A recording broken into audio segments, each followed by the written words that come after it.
الليبرالية كتيار سياسي وكتقليد فكري هي في الغالب ظاهرة حديثة بدأت في القرن السابع عشر، رغم أن بعض الأفكار الفلسفية الليبرالية كانت لها نذيرات في العصور القديمة الكلاسيكية وفي إمبراطورية الصين. أشاد الإمبراطور الروماني ماركوس أوريوليوس بفكرة نظام حكم يتم إدارته فيما يتعلق بالمساواة في الحقوق وحرية التعبير، وفكرة الحكومة الملكية التي تحترم أكثر من أي شيء حرية المحكومين. لقد أدرك العلماء أيضا عددا من المبادئ المألوفة للليبراليين المعاصرين في أعمال العديد من الفسطائيين وفي الخطبة الجنائزية التي كتبها بيكليس. ترمز الفلسفة البريطانية إلى تقديم الفلسفة الليبرالية إلى تقديم تقليد فكري واسع النطاق قام بفحص ونشر بعض أهم مبادئ المثيرة للجدل في العالم الحديث، وقد تم وصف مخرجاتها الأكاديمية والهائلة بأنها تحتوي على ثراء وتنوع، ولكن هذا التنوع غالبا ما يعني أن الليبرالية تأتي في صيغ مختلفة وتشكل تحديا لأي شخص يبحث عن تعريف واضح. تنقسم الليبرالية الأوروبية القارية بين المعتدلين والتقدميين، حيث يميل المعتدلون إلى النخبوية ويدعم التقدميين تعمم المؤسسات الأساسية مثل الاختراع العام والتعليم الشامل وتوسيع حقوق الملكية. مع مرور الوقت حل المعتدلون محل التقدميين بوصفهم الأوصياء الرئيسيين للليبرالية الأوروبية القارية، رغم أن جميع المذاهب الليبرالية تمتلك تراثا مشتركة.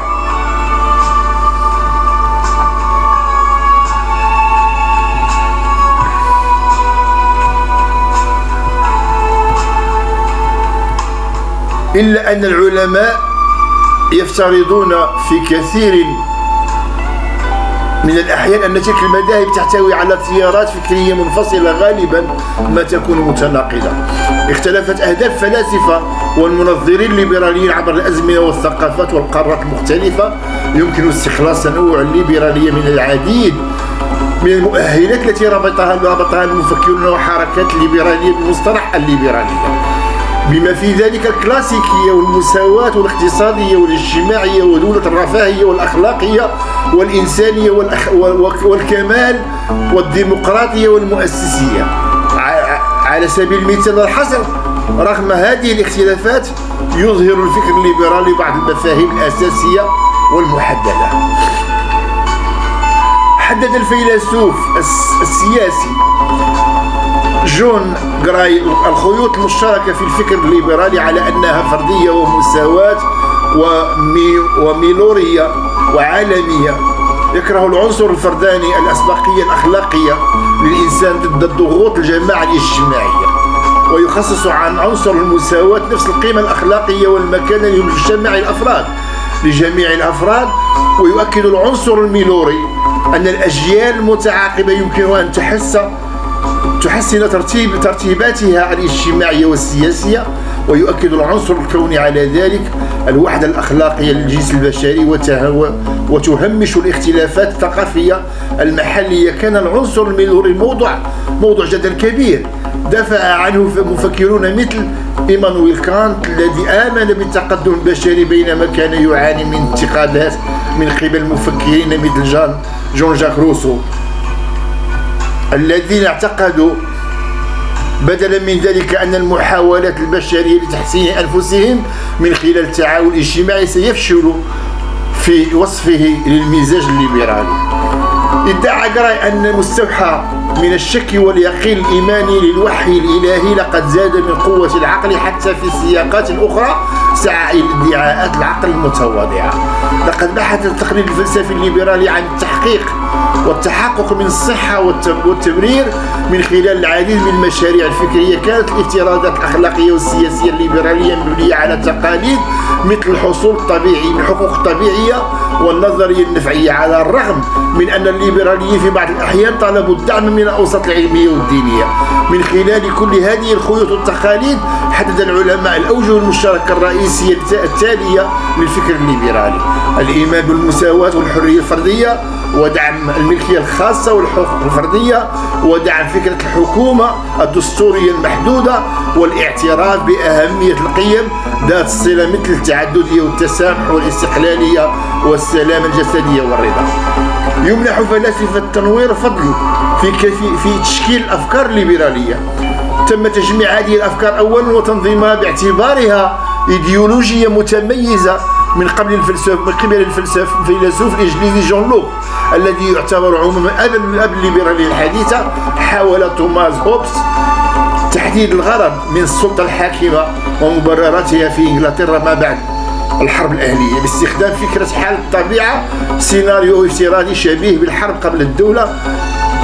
قام ببناء فكرة العقد الاجتماعي الذي يدخله الأفراد لضمان أمنهم، وبدون ذلك يشكلون الدولة، وبذلك يشكلون الدولة، مستنتجة أن السيادة المطلقة فقط ستكون قادرة بشكل كامل على الحفاظ على هذا الأمن. طور هوبس مفهوم العقد الاجتماعي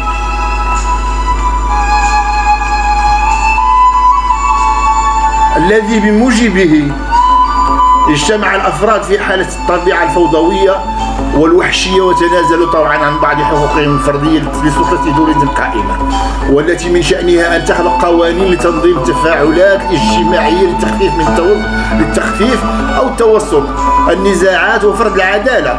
في حين دافع هوبز عن كومونولوت ملكي قوي ليفياثان. طور لوك الفكرة الراديكالية آنذاك بأن الحكومة تحصل على موافقة من المحكومين، والتي يجب أن تكون موجودة باستمرار حتى تظل الحكومة شرعية. أثناء تبني فكرة هوبز عن حالة الطبيعة والعقد الاجتماعي، جادل لوك مع ذلك بأنه عندما يصبح الملك طاغية فإنه يشكل انتهاكا للعقد الاجتماعي الذي يحمي الحياة والحرية والملكية كحق طبيعي، وخلص إلى أن الشعب وللشعب الحق في إسقاط طاغية من خلال وضع أمن الحياة والحرية والملكية كقيمة عليا للقانون والسلطة. صاغ لوك أساس الليبرالي على أساس نظرية العقد الاجتماعي. بالنسبة لهؤلاء المفكرين الأوائل في عصر التنوير، كان تأمين أهم أسباب الحياة الحرية والملكية الخاصة بينهم، يتطلب تشكيل سلطة ذات سيادة ذات اختصاص قضائي عالمي. جددت أطروحته المؤثرة 90 والألف النص التأسيسي للإيديولوجيا الليبرالية، كما جدد أفكاره الرئيسية. قال لوك أنه بمجرد خروج البشر من حالتهم الطبيعية وتشكيل مجتمعاتهم فإن ما يبدأ ويشكل في الواقع أي مجتمع سياسي ليس سوى موافقة أي عدد من الأحرار القادرين على تحقيق أغلبية على الاتحاد والاندماج في مثل هذا المجتمع، وذلك فقط الذي قدم أو يمكن أن يبدأ أي حكومة شرعية في العالم. كأن الإصرار الصارم على أن الحكومة الشرعية ليس لها أساس خارق للطبيعة انفصال حاد عن نظرية الحكم السائدة التي دافعت عن الحق الإلهي للمملوك ورددت فكر أرسطو الصادق. وصف أحد علماء السياسة هذا التفكير الجديد على النحو التالي في الفهم الليبرالي: لا يوجد مواطنون داخل النظام يمكنهم ادعاء بالحكم بحق طبيعي أو خارق للطبيعة دون موافقة المحكومين. وكان للوك خصوم فكريون آخرون إلى جانب هوبس. في الرسالة الأولى وجه لوك حججه أولا وقبل كل شيء إلى أحد عمداء الفلسفة الإنجليزية محافظة في القرن السابع عشر، روبرت فيلمر.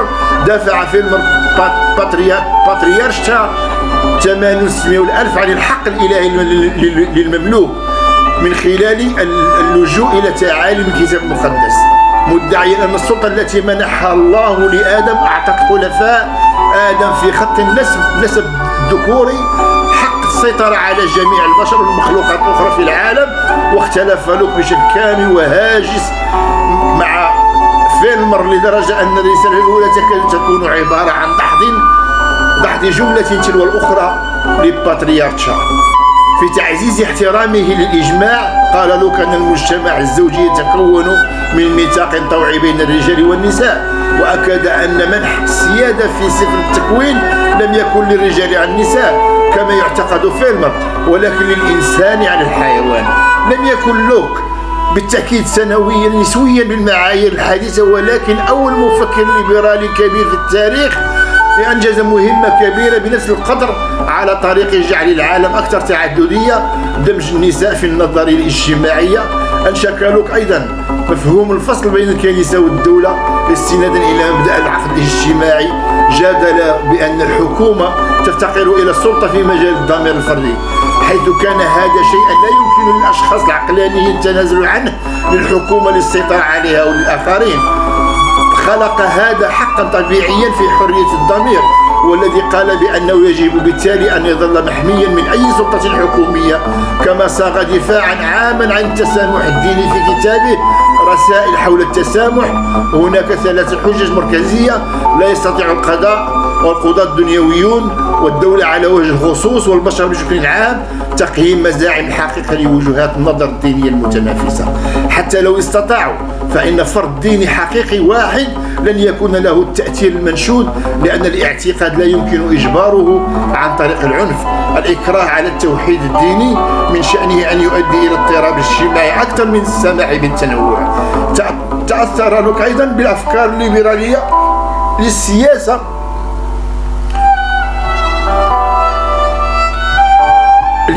المشيخ والشاعر جون ميلتون، الذي كان من أشد المدافعين عن الحرية بجميع أشكالها. دافع ميلتون عن عدم الاستقرار باعتباره الطريقة الفعالة والوحيدة لتحقيق التسامح الواسع. بدلا من إجبار ضمير الإنسان يجب على الحكومة أن تدرك القوة المقنعة للإنجيل.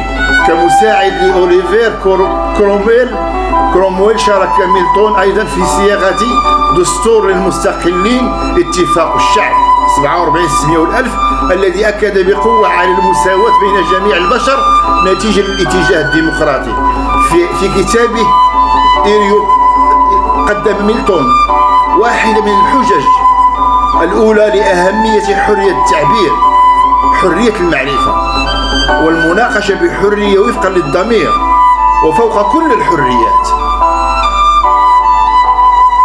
كانت حجته المركزية هي أن الفرد قادر على استخدام العقل للتمييز بين الصواب والخطأ. لتتمكن من ممارسة هذا الحق يجب أن يتمتع كل شخص بوصول غير محدود إلى أفكار زملائه الرجال في لقاء حر ومفتوح. هذا سيسمح للحجج الجيدة أن تسود. جدل الليبراليون أنه في حالة طبيعية كان البشر مدفوعين بغرائز البقاء والحفاظ على الذات، والطريقة الوحيدة للهروب من مثل هذا الوجود الخطير هي تشكيل قوة مشتركة والسمو قادرة على الحكم بين الرغبات البشرية المتنافسة. يمكن تشكيل هذه السلطة في إطار مجتمع مدني يسمح للأفراد بإبرام عقد اجتماعي طوعي مع السلطة السيادية ونقل حقوقهم الطبيعية إلى تلك السلطة مقابل حماية الحياة والحرية والممتلكات. غالبا ما اختلف هؤلاء الليبراليون الأوائل حول الشكل الأنسب للحكومة، لكنهم جميعا شاركوا في الاعتقاد بأن الحرية أمر طبيعي وأن تقييدها يحتاج إلى تبرير قوي.